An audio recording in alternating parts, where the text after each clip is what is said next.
വിയറ്റ്നാമിലെ Mekong delta, ഗ്രാമീണ ജീവിതത്തിൻ്റെ ഹൃദയത്തിലേക്കൊരു മനോഹര യാത്ര. ഇന്ന് നമ്മൾ പോകുന്നത് വിയറ്റ്നാമിൻ്റെ തെക്കൻ ഭാഗത്തുള്ള ലോകപ്രശസ്തമായ മെക്കോങ് ഡെൽറ്റയിലെ ഒരു മനോഹര ദ്വീപിലേക്കാണ്.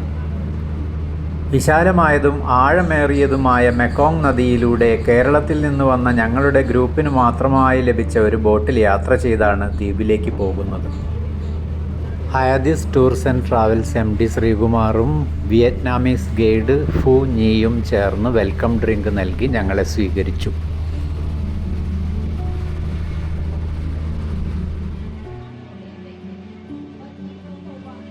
ദ്വീപിലെ കൗതുകകരമായ വിശേഷങ്ങൾ ഞങ്ങളുമായി പങ്കുവയ്ക്കുകയാണ് ഞങ്ങളുടെ വിയറ്റ്നാമീസ് ഗൈഡ് ഫു ഞി.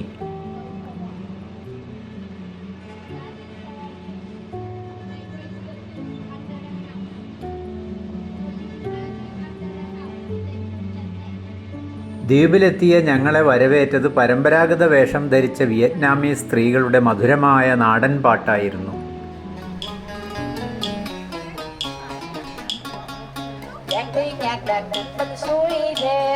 തലമുറകളായി കൈമാറി വരുന്ന ഈ സംഗീതം ഇന്നും ഈ നാടിൻ്റെ സാംസ്കാരിക പൈതൃകത്തിൻ്റെ ഭാഗമാണ്. ഈ സംഗീത പരിപാടിയിൽ ഒരു കലാകാരൻ വിയറ്റ്നാമിൻ്റെ പരമ്പരാഗത ഡാൻ കിം എന്ന തന്ത്രിവാദ്യവും മറ്റൊരാൾ പ്രത്യേക രീതിയിൽ രൂപകൽപ്പന ചെയ്ത ഗിറ്റാർ ഫിം ലോം എന്ന വിയറ്റ്നാമീസ് ഗിറ്റാറും വായിച്ചാണ് ഗായികമാർക്ക് അകമ്പടി ഒരുക്കുന്നത്.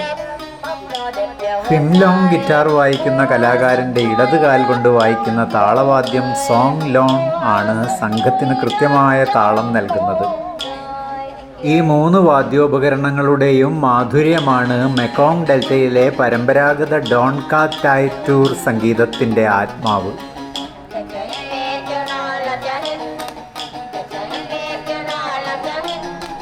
ഈ സംഗീത ശൈലിയെ യുനെസ്കോ മനുഷ്യരാശിയുടെ സാംസ്കാരിക പൈതൃക പട്ടികയിൽ ഉൾപ്പെടുത്തിയിട്ടുണ്ട്.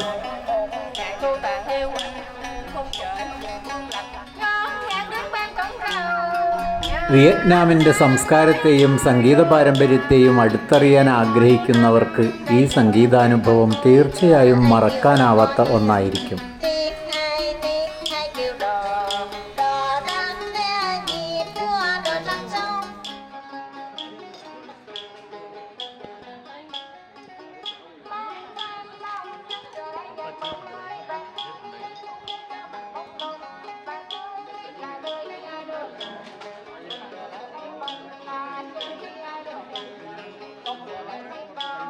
Cobra wine? Raise your hand. Snake wine. It look like whiskey or vodka. It is vodka. It is vodka. It look like. Look like vodka. The flavor look like. Flavor look like vodka. You want to try? No, no, no.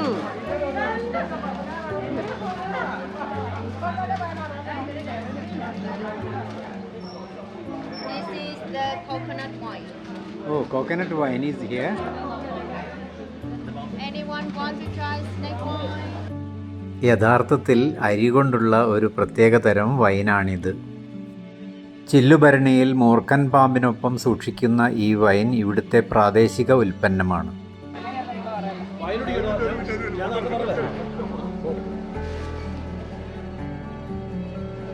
വിയറ്റ്നാമിൻ്റെ തേങ്ങയുടെ നാടെന്നറിയപ്പെടുന്ന Ben ട്രേയിലാണ് നമ്മളിപ്പോൾ ഉള്ളത്. തെങ്ങിൽ നിന്നും എത്രമാത്രം വൈവിധ്യമാർന്ന മൂല്യവർദ്ധിത ഉൽപ്പന്നങ്ങൾ ഉണ്ടാക്കാമെന്ന് ഇവർ നമുക്ക് കാണിച്ചു തരുന്നു.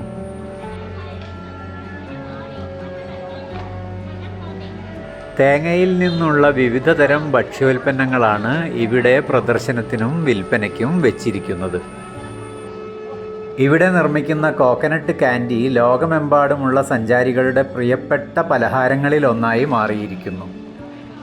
തേങ്ങ ഉപയോഗിച്ച് ഈ മിഠായി എങ്ങനെയാണ് ഉണ്ടാക്കുന്നത് എന്ന് നമുക്കൊന്ന് കാണാം.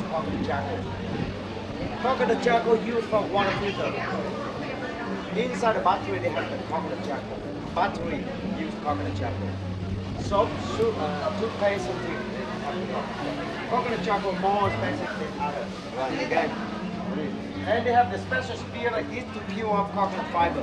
One expert worker they can finish at least. പരിശീലനം ലഭിച്ച ഒരാൾക്ക് ഈ മെഷീൻ ഉപയോഗിച്ച് ദിവസം 1000 തേങ്ങ പൊളിക്കാം എന്നാണ് അതിശയത്തോടു കൂടി അദ്ദേഹം പറഞ്ഞത്. തേങ്ങാമുറി ഈ യന്ത്രത്തിൻ്റെ സഹായത്താൽ എളുപ്പത്തിൽ ചിരകിയെടുക്കുന്നു. ചിരകിയെടുത്ത തേങ്ങ തൊട്ടടുത്ത ഈ യന്ത്രത്തിലിട്ട് പിഴിഞ്ഞ് തേങ്ങാപ്പാലെടുക്കുന്നു. തേങ്ങാപ്പാലിൽ പഞ്ചസാരയും മാൾട്ട് സിറപ്പും ചേർത്ത് ഇത്തരം വലിയ ചെമ്പിൽ തുടർച്ചയായി ഇളക്കിക്കൊണ്ട് പാകം ചെയ്യുന്നു. കൃത്യമായ ചൂടും നിരന്തരമായ ഇളക്കലുമാണ് ഈ കാൻഡിയുടെ മൃദുവായ ഘടനയ്ക്ക് പിന്നിലെ രഹസ്യം. രുചിക്കും സുഗന്ധത്തിനുമായി കൊക്കോയും നിലക്കടലയും പാൻഡൻ ഇലയുടെ സത്തും മറ്റും ചേർക്കുന്ന പതിവുമുണ്ട്. പാകമാകുന്നതുവരെ ഏതാണ്ട് 1 മണിക്കൂർ ചൂടാക്കി തിളപ്പിച്ച ഈ മിശ്രിതം തണുക്കുന്നതിന് വേണ്ടി ഇതുപോലുള്ള ട്രേയിലേക്ക് ഒഴിക്കുന്നു. തുടർച്ചയായി ഫാനിട്ട് തണുപ്പിക്കുന്നു. ട്രേയുടെ ആകൃതിയിൽ തണുത്തുറഞ്ഞ മിശ്രിതം ഈ മേശപ്പുറത്തേക്ക് മാറ്റുന്നു. അവ പിന്നീട് മുറിച്ച് കഷ്ണങ്ങളാക്കുന്നു. ഈ കഷ്ണങ്ങൾ ഇക്കാണുന്ന അച്ചിലിട്ട് ചതുരാകൃതിയിലാക്കി മിഠായിയുടെ വലുപ്പത്തിൽ മുറിച്ചെടുക്കുന്നു. ഇങ്ങനെ മുറിച്ചെടുത്ത കൊച്ചു മിഠായികൾ നേർത്ത കടലാസിൽ പൊതിയുന്നു. കണ്ടാൽ പ്ലാസ്റ്റിക് ആണെന്ന് തോന്നുന്ന ഭക്ഷ്യയോഗ്യമായ ഈ കടലാസ് നിർമ്മിച്ചിരിക്കുന്നത് അരിയുടെയും കപ്പയുടെയും സ്റ്റാർച്ച് ഉപയോഗിച്ചാണ്. അതിനാൽ ഈ കാൻഡി കഴിക്കുമ്പോൾ കടലാസ് മാറ്റേണ്ടതില്ല, ഒന്നിച്ച് കഴിക്കാം. നേർത്ത കടലാസിൽ പൊതിഞ്ഞ ഈ മിഠായി നിറമുള്ള പുറം റാപ്പറിൽ പൊതിഞ്ഞ് പാക്കറ്റുകളിലാക്കി വിപണിയിലേക്ക് അയക്കുന്നു.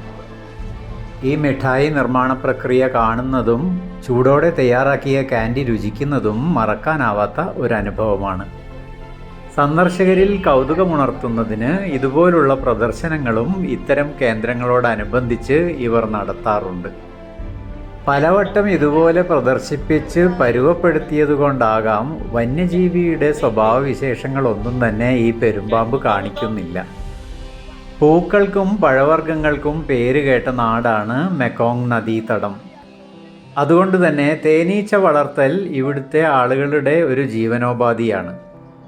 ടൂറിസത്തിൻ്റെ പ്രമോഷന് വേണ്ടിയും ഇതെല്ലാം ഇവർ ഉപയോഗപ്പെടുത്തുന്നുണ്ട്.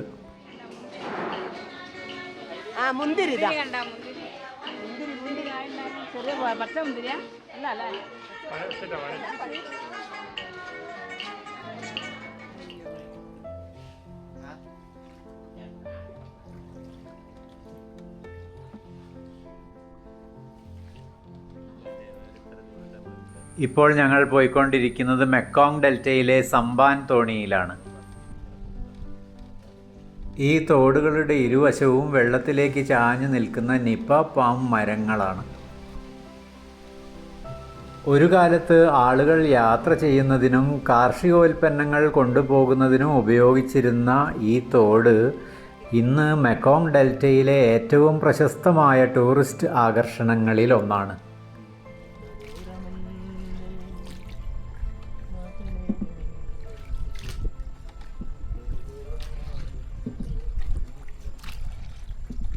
ശാന്തസുന്ദരമായ ഈ യാത്ര മനസ്സിനേറെ കുളിർമ നൽകുന്ന ഒന്നാണ്.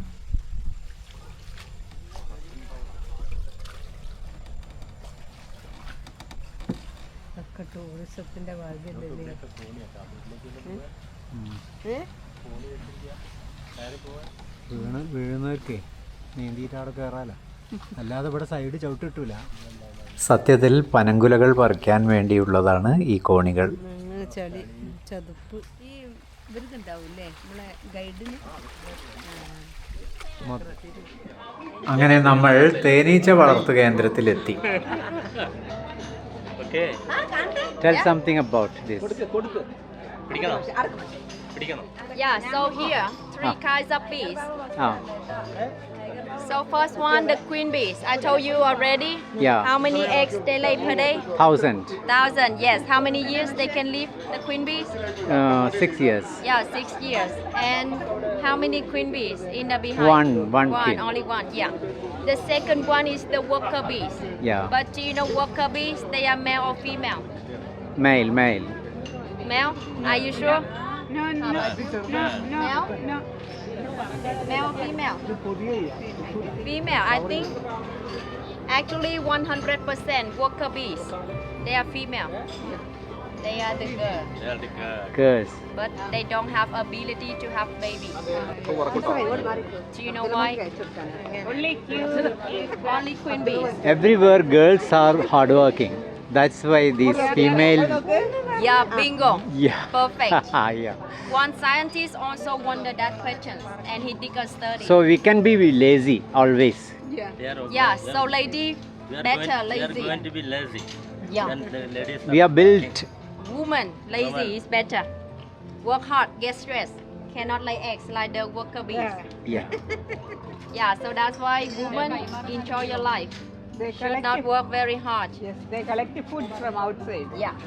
Actually, one scientist also wondered that questions.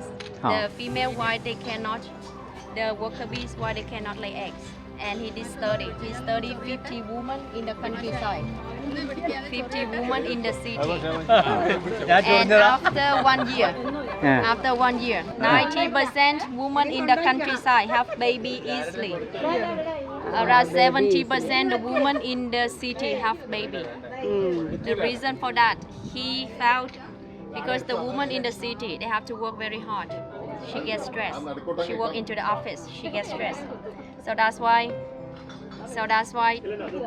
yeah, the worker bees also the same. They have to work from the early morning until the late time, only working, not relaxed. So that's why they lost ability to have baby. So that's why you are the woman. Should not work very hard. Yeah, enjoy your life. And husband and boyfriend, take care of your wife carefully. വിയറ്റ്നാമിലെ honey ടീയുടെ രുചി ഒന്നറിയണം. ഇതിലെ ചേരുവകളെക്കുറിച്ച് ഞങ്ങളുടെ ഇടയിൽ വലിയ ചർച്ച നടക്കുന്നുണ്ട്. ശുദ്ധമായ പ്രകൃതിദത്ത തേനിൽ ഇളം ചൂടുള്ള വെള്ളമോ ഇളം ചൂടുള്ള ചായയോ ഗ്രീൻ ടീയോ ജാസ്മിൻ ടീയോ ഒഴിച്ചാണ് ഇത് നിർമ്മിക്കുന്നത്. ചെറിയൊരു പുളി രുചിക്ക് വേണ്ടി ചെറുനാരങ്ങ നീരോ കുംക്വാറ്റ് നീരോ ഉപയോഗിക്കാറുണ്ട്. താമരപ്പൂവിൻ്റെ പൂമ്പൊടിയും ഇതിലൊരു ചേരുവയാണ്.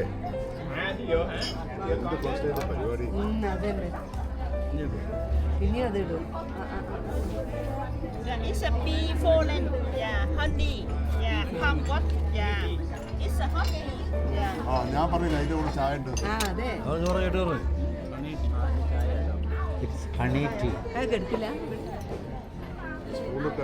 Honey tea is mixed by lemon, honey lemon And? Honey and other thing I don't know tea liquid. ശ്രീമാറിയത് കുരുമുളക് കൂടി അതിനുണ്ട് കുരുമുളകല്ല നോക്കട്ടെ കൊണ്ട ഉലുവയോ ഇത് വേറൊന്നുമല്ല, പൂമ്പൊടിയാണ്. ഇപ്പോൾ ഞങ്ങൾ വന്നിരിക്കുന്നത് ഉച്ചഭക്ഷണം കഴിക്കാനുള്ള റെസ്റ്റോറൻറ്റിലേക്കാണ്.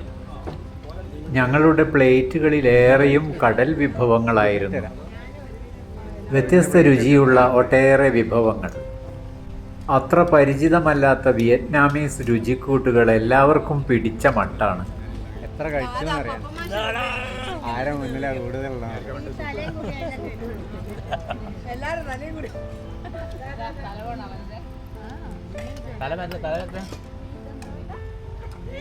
എല്ലാവരും നല്ല സന്തോഷത്തോടെയാണ് ഭക്ഷണം കഴിച്ചിറങ്ങിയത്. 16,40,000 വിയറ്റ്നാം കറൻസി ഡോങ്ങിൻ്റെ കാര്യമാണ് നമ്മുടെ സുഹൃത്തുക്കൾ പങ്കിടുന്നത്.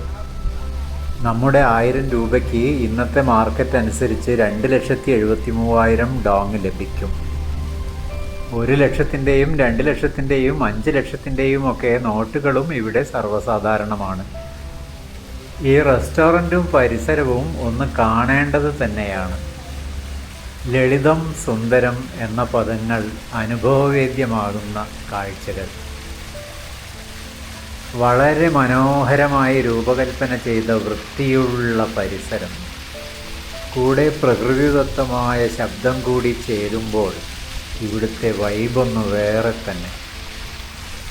നമ്മുടെ നാടിനോട് ഏറെ സാമ്യമുള്ള വിയറ്റ്നാമിലെ പല കാര്യങ്ങളും നമുക്കും മാതൃകയാക്കാൻ കഴിയുന്നതാണ്.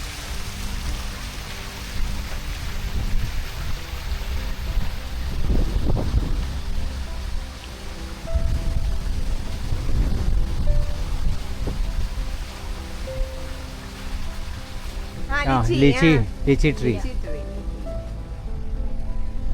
നമ്മുടെ നാട്ടിലും നന്നായി വളരുന്ന മരമാണ് ലിച്ചി. ലിച്ചി മരത്തിൻ്റെ അടുത്താണ് ഞാനിപ്പോൾ നിൽക്കുന്നത്.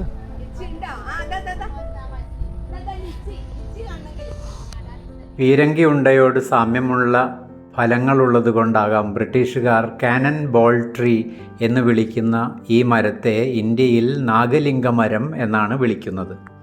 തടിയിൽ കുലകുലയായി തൂങ്ങിക്കിടക്കുന്ന ഇതിൻ്റെ പൂക്കൾ നാഗലിംഗപ്പൂക്കൾ എന്ന് വിളിക്കുന്നു. നമ്മുടെ കേരളത്തിലും കാണപ്പെടുന്ന ഒരു മരമാണിത്. ഇതെല്ലാം കണ്ടുകൊണ്ടിരിക്കുമ്പോൾ മെക്കോങ് ഡെൽറ്റയിലെ ജനങ്ങളുടെ ജീവിതം പ്രകൃതിയോട് എത്രത്തോളം ചേർന്നിരിക്കുന്നുവെന്ന് നമുക്ക് മനസ്സിലാകും. സംഗീതം, കൃഷി, തേൻ, തേങ്ങ, കരകൗശല ഉൽപ്പന്നങ്ങൾ, പ്രാദേശിക ഭക്ഷണരീതികൾ എല്ലാം ചേർന്നാണ് ഈ നാടിൻ്റെ ജീവിതശൈലി രൂപപ്പെട്ടിരിക്കുന്നത്. ഏറെ ഹൃദ്യമായ ഒരു വൺ ഡേ ടൂർ പൂർത്തിയാക്കി വിയറ്റ്നാം ഗ്രാമീണ ജീവിതം ആവോളം ആസ്വദിച്ച് ഞങ്ങൾ താമസിക്കുന്ന ഹോച്ചിമിൻ സിറ്റിയിലേക്ക് മടങ്ങുകയാണ്. മെക്കോങ് ടൂർ എത്രമാത്രം ആസ്വാദ്യകരമായിരുന്നു എന്ന് ഓരോ യാത്രികൻ്റെയും മുഖത്തു നിന്ന് നിങ്ങൾക്ക് വായിച്ചെടുക്കാമെന്ന് ഞാൻ കരുതുന്നു.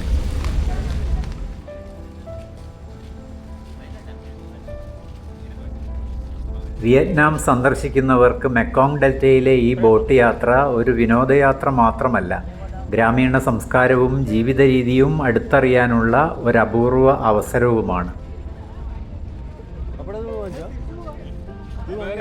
ഈ യാത്ര നിങ്ങളും ആസ്വദിച്ചെന്ന് വിശ്വസിക്കുന്നു. വീഡിയോ ഇഷ്ടമായെങ്കിൽ ലൈക്ക് ചെയ്യൂ, നിങ്ങളുടെ സുഹൃത്തുക്കളുമായി പങ്കുവയ്ക്കൂ. ലോകത്തിൻ്റെ വിവിധ ഭാഗങ്ങളിൽ നിന്നുള്ള മനോഹരമായ യാത്രാവിശേഷങ്ങൾക്കായി Dev travel world channel subscribe ചെയ്യൂ. വിയറ്റ്നാമിലെ മറ്റു വിശേഷങ്ങളുമായി നമുക്ക് വീണ്ടും കാണാം.